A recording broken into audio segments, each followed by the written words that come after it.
Beautiful, majestic, awe-inspiring. It's Hawaii, one of the biggest tourist attractions in the world, receiving around 1 million visitors each year. That's about the same amount of people that are permanent residents in the state. The island of Oahu receives nearly half that amount each month alone. With such a big tourism industry, it's not unexpected to pay a large amount of money to travel there. But I decided to challenge that idea. Here's a story of how I flew all the way to Hawaii and spent an entire week there without spending so much as a single dime. Okay, so before we begin, I need to give you guys some context. Now, it's Wednesday night, the day before Thanksgiving, and at this point, most of my friends have already flown home for the holidays. I was one of the only students still on campus, and I really wanted to go out and do something. Now, I noticed that my university, UCLA, was offering charter buses to the airport every 15 minutes, so I impulsively signed up for one of them, and I figured, yeah, let's just go to the airport and see what happens. Everything was fine until about 2 miles away from LAX. Traffic started getting really bad, and everyone was at a standstill, so at this point, I figured it would be better if I just got out of the bus and started walking to the airport on foot. Thank you. Pro tip, guys, don't fly out of LAX the night before Thanksgiving. If I actually had a legitimate connection that I needed to make right now, I would not be making it out of here on time. But thankfully, I'm just gonna walk into the airport and pick a random flight, so I don't really think I should have any problems. But even still, I just wanted to get out of the bus and walk, because I'd be in there for another hour. Once I got into the Southwest terminal, I started asking around for some help. Is there any way you guys could look at the cheapest flights departing from LA? Okay, so at this point, it's pretty obvious that I had absolutely no idea where I was going, but I ended up talking to some Delta porters, and I asked them to help me find like really cheap places to fly to out of LAX. I didn't care where it was, just anywhere at all. Ooh, I've been once, but I'd be down to go again. 178, but it leaves at 5:15 p.m. I'll wait. Okay, so I just finished talking to the person at the kiosk, and they were able to put me on standby for a plane, get this, going to fucking Honolulu. I ended up having to take a public bus back to campus because there were no charter buses going back. I took the wrong bus by accident, but we're okay. We're gonna get there on time. Eventually though, I made it back to my dorm and I finally got some sleep.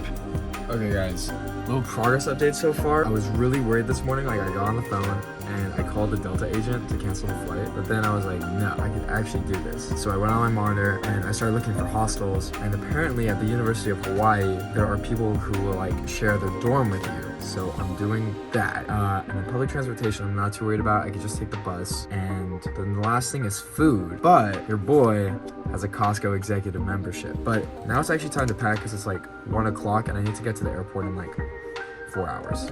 Okay, I just got off my bus.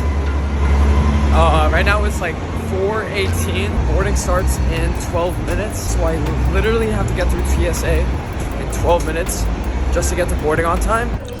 Looking for my flight. Oh, I see it. It's right over there. Okay, we're inside the airport now. I'm right outside my gate, so I'm gonna go there. Thank you. We made it on the flight. On the flight, this kind lady who was sitting right next to me gave me a bunch of snacks, like more than the in-flight snacks.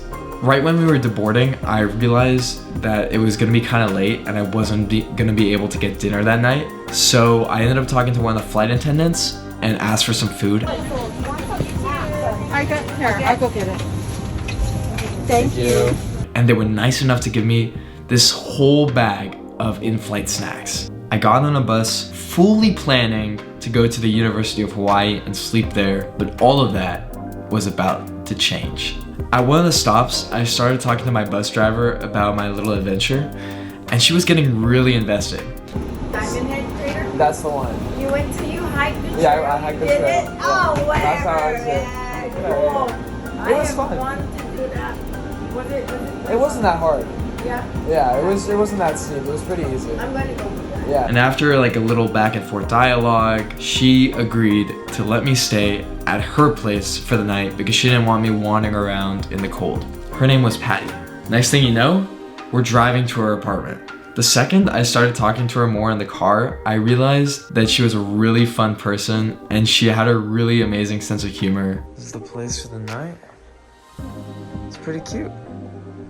Okay, so after I finished eating breakfast and showering, Patty was nice enough to help me book a hostel in a remote part of North Shore that I could stay at because it was cheaper than a lot of other options in Waikiki. And for those of you that don't know what a hostel is, it's basically a dormitory that you share with a bunch of other people. But yeah, that's it. Back to the video. I still think my best bet is to find somewhere in Waikiki. I don't know about North Shore. Yeah, we know it because Waikiki, you can, everything is there. You can walk around and the lights, and you know, there's people all the time. Yeah, I'm bound to find something. Okay, new game plan, guys. I found a hostel in North Shore, and it's only like $30 a night. So, I'm gonna have to hike up there. There's no buses or public transport, but Patty's gonna be taking me. The road will only get us so far. We can only go about 5 miles down before I'm gonna have to get off the cart and start hiking. And it's a 27-mile walk from there, but we'll see how that goes. 27-mile hike into the wilderness. I just said bye to Patty, and I have to walk about a marathon's length to get to where I need to go. But we have a beautiful view, and I'm here for every step of the way.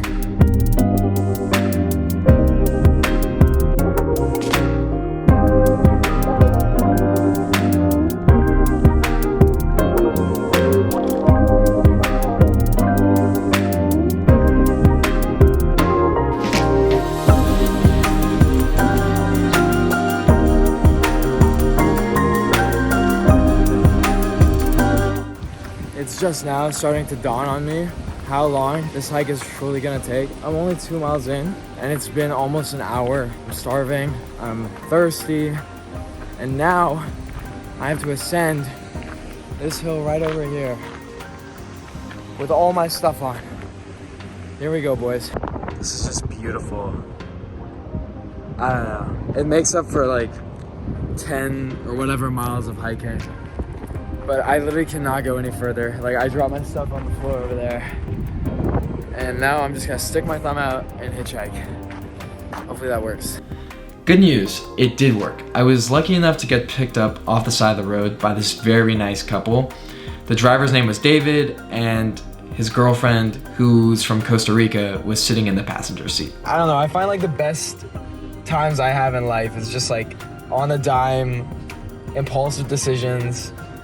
Like, obviously it could go wrong a lot of the time, but that's when I find it to be the most fun.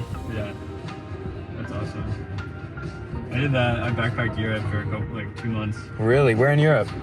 I started in Ireland, and then I worked my way like all around. Through like went to the UK, and then I went to like into Amsterdam, and Germany, and Switzerland. And, Wow. Italy, and then like kind of cut across the islands to Barcelona and Portugal.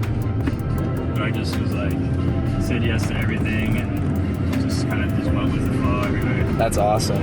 It was also like super rewarding, and I also got myself in bad situations. And, Yeah. But it was just like super fun. That's part of the adventure. Thank you guys so much. Bye, David. Okay, this is the hostel. I put my key in a little envelope. And that's where I'll be staying. After I checked into the hostel, I met everyone there and we all sat around and had dinner together. And then we all headed inside to play a drinking game together. From the get-go, I immediately started bonding with 4 people from our hostel.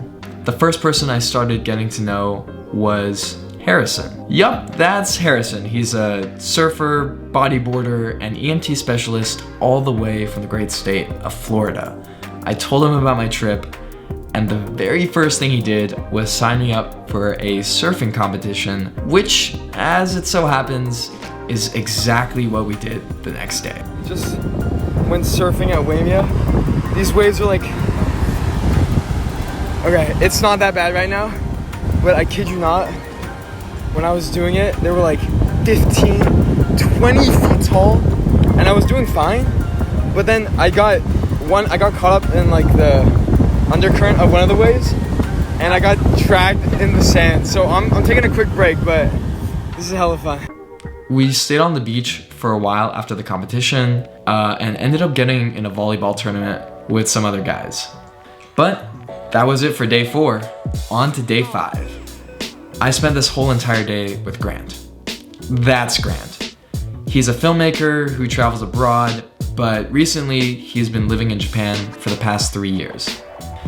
We spent the whole day recording random objects, or chasing chickens, or even standing waist deep in water to get these really cool shots for a music video. That also inspired a quick little photo shoot in the water. The results are over on my Instagram if you guys want to check that out. Grant had this incredible eye for detail. 3, 2, 1, up, down. It actually felt like we were saying. Yeah. Sweet. And he basically directed the entire music video. After we were done shooting and editing the music video, we went to get food with 2 other people from our hostel at this pizza place. The 2 people that we were accompanied by were Armin and Eva. Now this is Armin. He's a lawyer from Germany who also has an incredible taste in music. What do I say again? That's good. That's good. That's good. Yeah. And do I laugh? No. Like straight face. That's good. Like big lips, yeah. Okay. Wait. I'll cue you. I'll say go.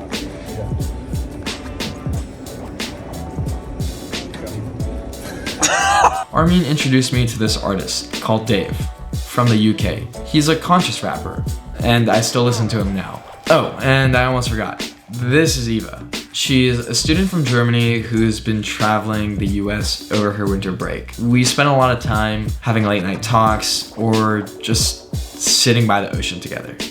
Now, my plan was to initially fly home on day 6, or Tuesday, but I encountered 2 problems. One, well, I had no money. Luckily though, my friend from OSU was nice enough to write about my situation on the OSU Snapchat story, and a lot of people ended up coming to my aid and started sending me money. So for the most part, that rectified that issue. But there was still one huge, gaping problem that I never even anticipated.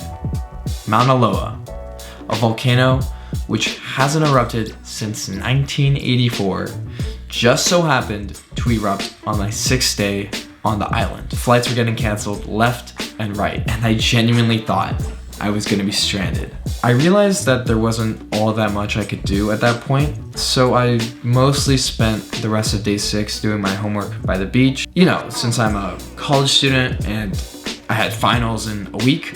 Luckily though, the ash was clearing up from the sky at the end of day 6, and Eva said she could drive me to the airport the next day.